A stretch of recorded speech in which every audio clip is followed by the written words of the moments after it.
Hi friends, welcome to the tech Adda channel. So आज की video में हम लोग बात करने वाले हैं एसक्यूएल के बारे में। राइट। सो जैसा कि हम जानते हैं कि डेटाबेस में क्या होता है, हमारे पास टेबल्स होती हैं। टेबल्स में होता है हमारे पास डेटा। राइट। अब इन टेबल पे कोई भी टेबल डेटा पे कोई भी ऑपरेशन परफॉर्म करना है या टेबल पे कोई ऑपरेशन परफॉर्म करना है, तो उसके लिए हमारे पास क्या है, एक लैंग्वेज होती है, क्वेरी लैंग्वेज, जिसे बोलते हैं एसक्यूएल। ठीक है। तो हम लोग समझते हैं कि एसक्यूएल क्या होता है। सबसे पहले हम समझते हैं इस वीडियो में एक लैंग्वेज कैसे बनती है। राइट। सो एक एग्जांपल लेते हैं। जैसे हम लोग इंग्लिश के साथ इसकी एनालॉजी करके देखते हैं। ठीक है, इंग्लिश भी एक लैंग्वेज है, ऐसे ही हमारे पास एसक्यूएल भी एक लैंग्वेज है। राइट। सो क्या डिफरेंस होता है इंग्लिश और एसक्यूएल में? देखो, कोई भी लैंग्वेज का जो फंडामेंटल था वो सेम ही होता है हमेशा। कोई भी फंडामेंटल को चेंज नहीं कर सकता। जैसे इंग्लिश में हमारे पास क्या होता है, इसमें पहले अल्फाबेट्स आते हैं। राइट। ABCD। सिमिलरली उसके बाद क्या आते हैं, हमारे पास वर्ड आता है। राइट। उसके बाद क्या आते हैं, हमारे पास ग्रामर रूल्स आते हैं। ठीक है। उसके बाद क्या आते हैं, हमारे पास सेंटेंसेस आते हैं। ठीक है। तो ऐसे लैंग्वेज, हर लैंग्वेज में ये चीज़ कॉन्सेप्ट होता है। सिमिलरली एसक्यूएल में भी यही एनालॉजी फॉलो होती है। सबसे पहले इसके अंदर में आती है कमांड्स। ठीक है। Command is similar to alphabets. उसके बाद आते हैं इनके अंदर में कीवर्ड्स। ठीक है। और कीवर्ड्स के बाद आते हैं हमारे सिंटैक्स रूल। जैसे ग्रामर भी रूल्स होती है, वैसे ही यहाँ पे भी सिंटैक्स रूल्स होते हैं। और उसके बाद आती है हमारी क्वेरी। ठीक है। तो एक एसक्यूएल एक लैंग्वेज है जिससे हम डेटाबेस के साथ कम्युनिकेट करते हैं। ठीक है, कोई भी ऑपरेशन परफॉर्म कर सकते हैं। अब हमें ये भी पता होना चाहिए कि कितने टाइप के ऑपरेशन हमारे पास होते हैं। राइट। कि एसक्यूएल एसक्यूएल से जो हम क्वेरी लिखेंगे तो हमारे पास कितने टाइप की क्वेरी हो सकती है। तो चलो हम उसके बारे में बात करते हैं अब एक एक करके। सो यहाँ पर हम लेते हैं टाइप्स ऑफ एसक्यूएल कमांड्स। कितने टाइप के हमारे पास कमांड हो सकती है। ठीक है। सो फर्स्ट में आती है हमारे पास DDL। इसका मतलब क्या है? Data definition. Data definition data definition language. Right. अब ये क्या करती है, इसके बारे में समझते हैं। देखो, अब हमारे पास क्या है कि ये जो इसके DDL के अंदर में जो भी कमांड्स आएंगी वो किस पे काम करेंगी, हमारी ऑब्जेक्ट लेवल पे। ऑब्जेक्ट मतलब टेबल पे काम करेंगे। जो भी इसके अंदर में हमारे पास क्वेरीज आती हैं, कमांड्स आती हैं, वो किस पे काम करती है? टेबल्स पे काम करती हैं। अब इसके अंदर में कमांड क्या क्या आती है? Create command. ठीक है। Drop command. ठीक है। Alter command.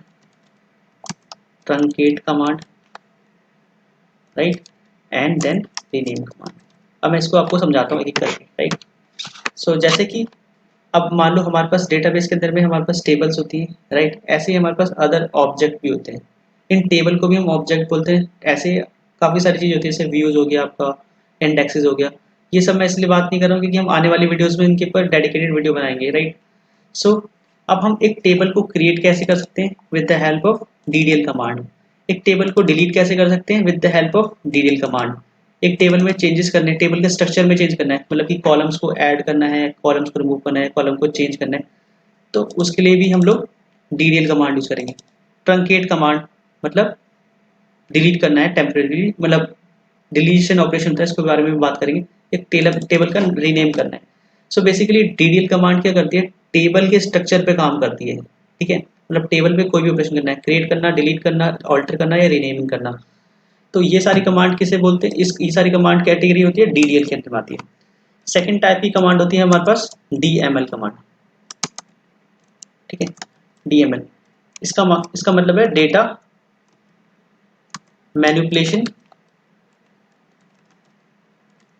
लैंग्वेज। ठीक है। अब डेटा मैनिपुलेशन लैंग्वेज से क्या समझ में आता है, बात करते हैं इसके बारे में। ठीक है। देखो, पहली वाली कमांड जो है टेबल पे ऑपरेशन कर रही है, कि क्रिएट करना टेबल को, या ऑल्टर करना, या डिलीट करना, या रीनेम करना। राइट।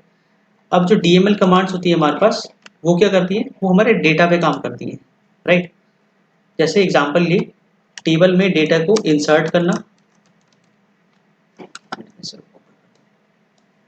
टेबल में डेटा को इंसर्ट करना, टेबल में डेटा को डिलीट करना, या टेबल में डेटा को अपडेट करना।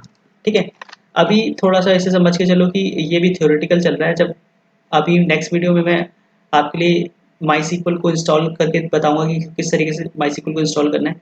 फिर जब हम प्रैक्टिकल करेंगे तब आपको ये पूरा क्लियर हो जाएगा। ठीक है, तो बेसिकली अभी हम लोग ये बात करें जो कमांड्स होती हैं क्या क्या ऑपरेशन परफॉर्म करती हैं, और कौन सी कमांड टेबल पे काम करेगी, कौन सी कमांड डेटा पे करेगी, कौन सी कमांड एक्सेस के ऊपर बात करेगी। ठीक है, थर्ड कैटेगरी क्या होती है जो कि बहुत इंपॉर्टेंट है, जो कि आपका काम होगा एज ए डेटा एनालिस्ट, आप इन्हीं कमांड पे काम करोगे, जो कि होती है हमारी DQL, या हम इसे बोलते हैं DRL।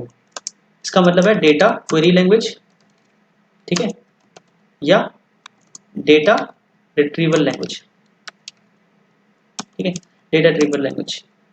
अब इसके अंदर में क्या आता है, जैसे एग्जांपल, ये आपके डेटाबेस में डेटा स्टोर हो गया, राइट, आपने डेटा इंसर्ट कर दिया। अब उसके ऊपर जैसे आपको डेटा को फैच करना है, ठीक है, या उस फैच डेटा में कोई ऑपरेशन परफॉर्म करना है, तो वो उससे रिलेटेड जो भी कमांड्स होगी इसके अंदर आएगी। इसके अंदर में केवल एक ही कमांड आती है, वो सिलेक्टेड कमांड होती है हमारे पास। ठीक है, और ये बहुत इंपॉर्टेंट है, यही आपके लिए मेन होता है। बाकी चीज़ें हैं सेकेंडरी हैं, क्योंकि टेबल्स आपकी ऑलरेडी क्रिएटेड मिलेगी वहाँ पर, राइट, डेटा आपको ऑलरेडी इंसर्टेड मिलेगा।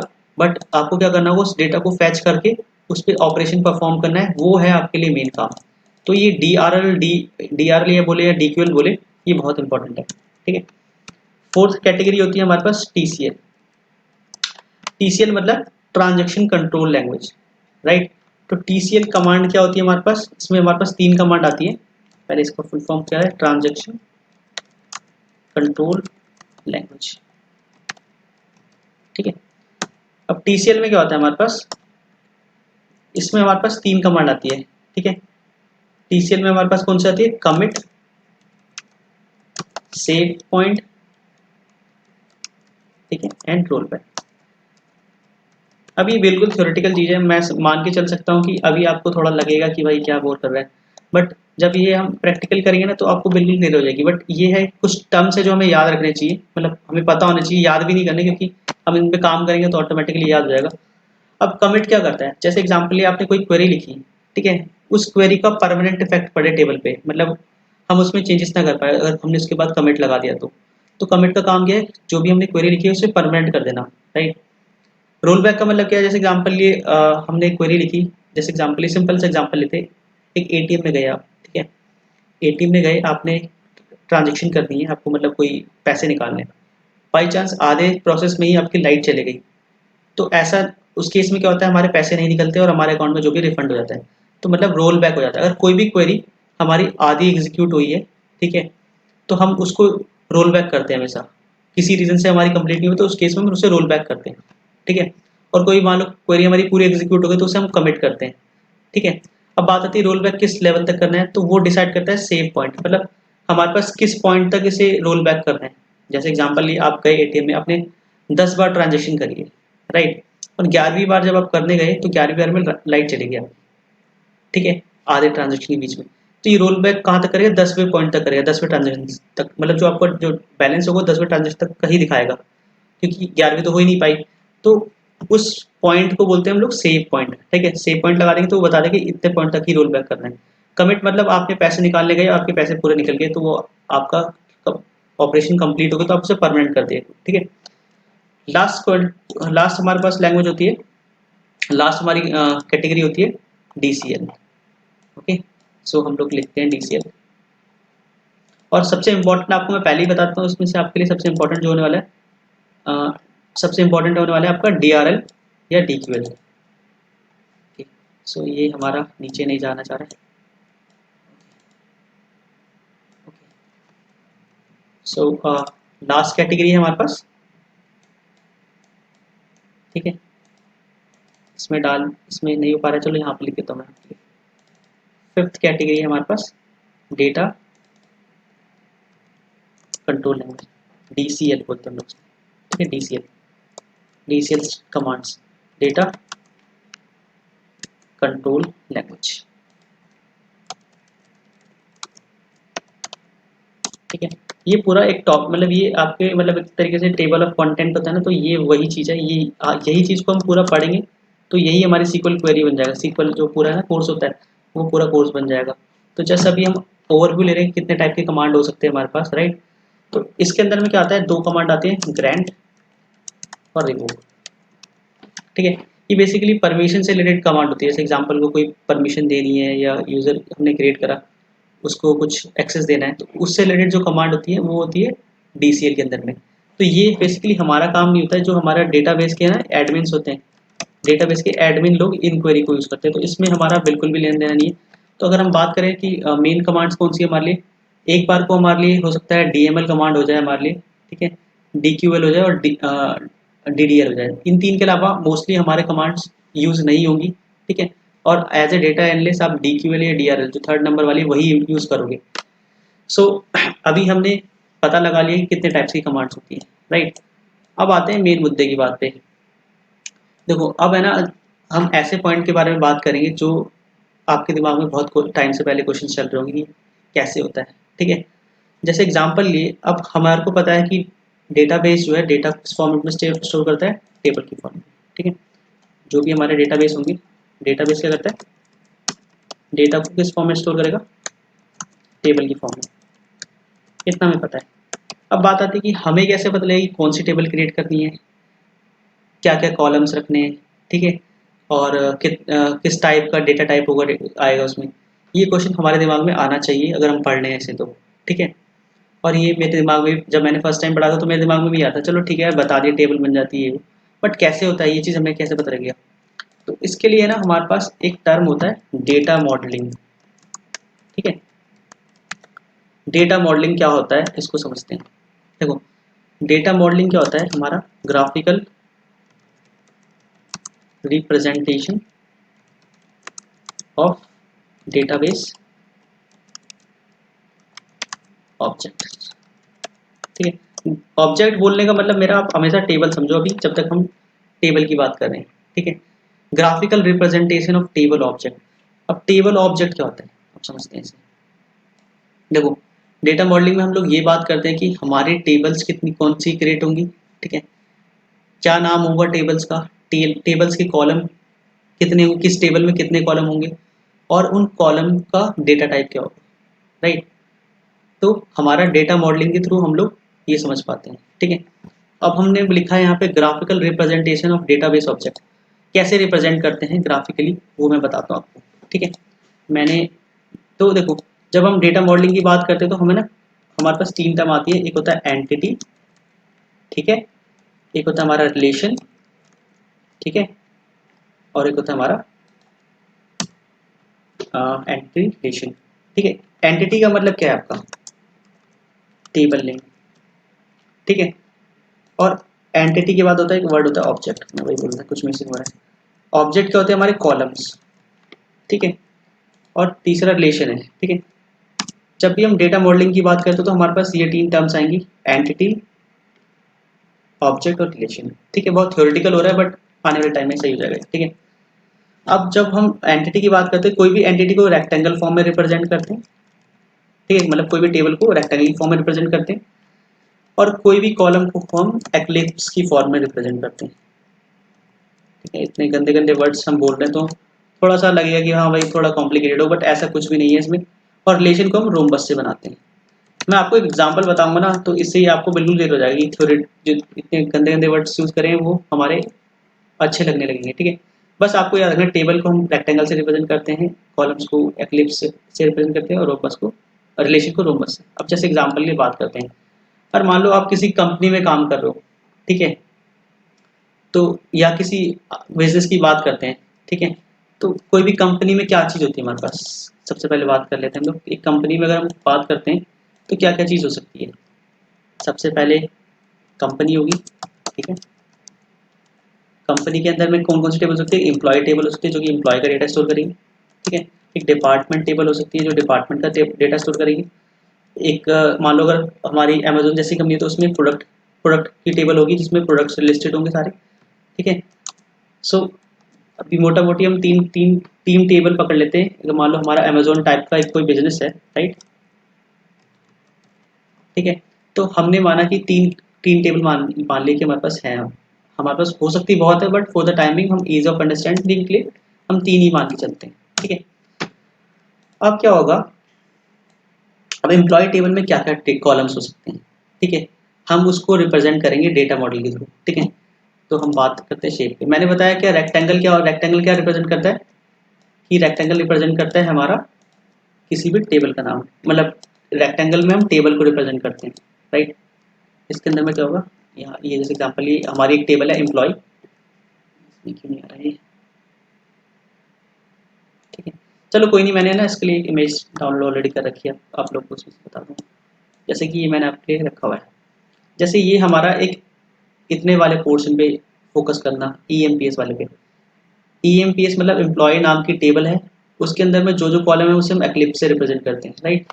तो हमने जो भी एंटिटी मतलब टेबल नेम, उससे हमने रेक्टेंगुलर रिप्रेजेंटेशन रखा है, और जो भी इसके अंदर कॉलम्स होंगे उससे हमने एक्लिप्स के रिप्रेजेंट कर रखा है, ठीक है। ऐसे ही हमारा डिपार्टमेंट एक टेबल है, जिसमें डिपार्टमेंट टेबल का नाम है तो उसे रेक्टेंगल में रखा, और ऐसी डिपार्टमेंट ID, डिपार्टमेंट नेम और एड्रेस ये कॉलम है तो हमने इसे एक्लिप्स में रखा। तो हमने क्या करा है, यहाँ पर दिखाया है कि 2 टेबल्स है हमारे पास, उनके अंदर कौन कौन से कॉलम है, राइट। और हम जैसे कि मैंने आपको बताया डेटा मॉडलिंग में हमने बताया था कि हमें किसको किससे रिप्रेजेंट करना होता है, और रिलेशन को हम रोम्बस से रिप्रेजेंट करते हैं, ठीक है। अब एम्प्लॉय और डिपार्टमेंट के बीच में कोई रिलेशन है जो कि डिपार्टमेंट ID कॉलम का है, मतलब जो डिपार्टमेंट ID जो है दोनों में कॉमन होगा, यहाँ पर भी डिपार्टमेंट ID कॉलम होगा और यहाँ पर भी डिपार्टमेंट ID कॉलम होगा, राइट। तो वो रिप्रेजेंट करता है इन दोनों के बीच का रिलेशन, ठीक है। तो ये जो चीज़ है, ये इसी चीज़, ये पूरा जो डायग्राम देख रहे हो उसे बोलते हैं हम लोग मॉडल, डेटा मॉडल बनाया हमने, ठीक है। अभी एग्जाम्पल ये 2 टेबल के साथ बनाया, ऐसे बहुत कॉम्प्लिकेटेड मॉडल्स बनते हैं। अगर आप गूगल पे सर्च करते हो ना, तो आपको गूगल पे आप सिंपल सर्च करोगे तो आपको बहुत सारे मॉडल मिल जाएंगे, ठीक है। और ये आप खुद बना सकते हो, और ये बहुत इंपॉर्टेंट है हमें इसे प्रैक्टिस करना, कि मान लो मैं एक बिजनेस में गया, ठीक है। अब बिजनेस में मेरे पास क्या क्या टेबल्स हो सकती हैं, उन टेबल्स में क्या कॉलम्स हो सकते हैं, उनका क्या डेटा टाइप होगा, और उनके बीच में क्या रिलेशन होगा, ये चीज़ हमें समझना बहुत ज़रूरी है, ठीक है। हमें अपना थोड़ा सा ब्रेनस्टॉर्मिंग करना ज़रूरी है, क्योंकि लॉजिकल चीज़ों पे अगर हम दिमाग नहीं लगाएंगे तो मतलब हम फिर थ्योरी रट रहे हैं, ठीक है। ओके, सो अब हमने इतना कर लिया, ठीक है। अब जैसे एग्जांपल के लिए हम यहाँ पे बात करते हैं, ये एम्प्लॉय टेबल में ये कॉलम्स है और डिपार्टमेंट टेबल्स में ये कॉलम्स है, राइट। अब मुझे इनके बीच में रिलेशन बनाना है तो क्या करूँगा, मैं यहाँ पर क्या करूँगा, department ID table column add कर दूंगा, ठीक है। और डिपार्टमेंट ID की वैल्यूज इन तीनों में से ही एक होगी, जैसे ये D1 यहाँ पे D2 D3, ठीक है। अब क्या होगा, अगर मान लो डिपार्टमेंट ID ऐड कर दी तो मतलब क्या है, अब इन दोनों के बीच में एक रिलेशन बन गया हमारा, ठीक है। ये रिलेशनशिप वाला जो कॉन्सेप्ट है ना, ये मैं आपको बहुत अच्छे से एक्सप्लेन करूंगा कंस्ट्रेंट वाले टॉपिक पे, क्योंकि वहां पर हम प्रॉपर रिलेशनशिप 10 टेबल 20 टेबल के बीच में कैसे रिलेशन बनाना है, वो कंस्ट्रेंट समझने के बाद हमें आएगा। बट फिलहाल हमें ये समझना आना चाहिए कि डेटा मॉडल क्या है। डेटा मॉडल ग्राफिकल रिप्रेजेंटेशन है हमारा डेटाबेस ऑब्जेक्ट्स का, ठीक है, एंटिटी का एंड उसके रिलेशन का, और हम उसे कैसे रिप्रेजेंट करते हैं ये हमने देख लिया अभी, ठीक है। तो अभी हमने आज क्या देखा है, आज हमने देखा कि SQL क्या है। SQL एक लैंग्वेज है जिससे हम डेटाबेस से कनेक्ट करते हैं, ठीक है। और फिर हमने एनालॉजी देखी इंग्लिश और एक लैंग्वेज के बीच में। फिर हमने देखा कि SQL के अंदर में कितने टाइप्स की कमांड हो सकती हैं, ठीक है। और उनके अंदर में कौन कौन से हमने कीवर्ड्स है, जैसे जैसे हमने क्रिएट हो गया या हमारा किस किस किस कमांड का क्या यूज़ है वो समझा, राइट। सो ये था हमारा बेसिक चीज़ें जो हमें पता होनी चाहिए, राइट। सो ये था आज का थ्योरेटिकल पार्ट वाला। अभी मैं क्या करूँगा, नेक्स्ट वीडियो में आपको MySQL इंस्टॉल करके दूंगा, ठीक है, कि स्टेप्स बताऊंगा कि किस तरीके से हमें इंस्टॉल करना है, राइट। और फिर जब ये हमारा इंस्टॉल हो जाएगा तो हम इनका प्रैक्टिकल करेंगे, फिर हम लोग मतलब मेन मेन जो है ये जो कॉन्सेप्ट है डेटाबेस की, जो हमने थ्योरी पढ़ी है, इसका पोस्टमार्टम करेंगे। जैसे हमने जितने भी कमांड्स पढ़ी हैं, इनको कैसे यूज़ करना है, कैसे ये हमारे लिए ऑपरेट करती हैं डेटाबेस में।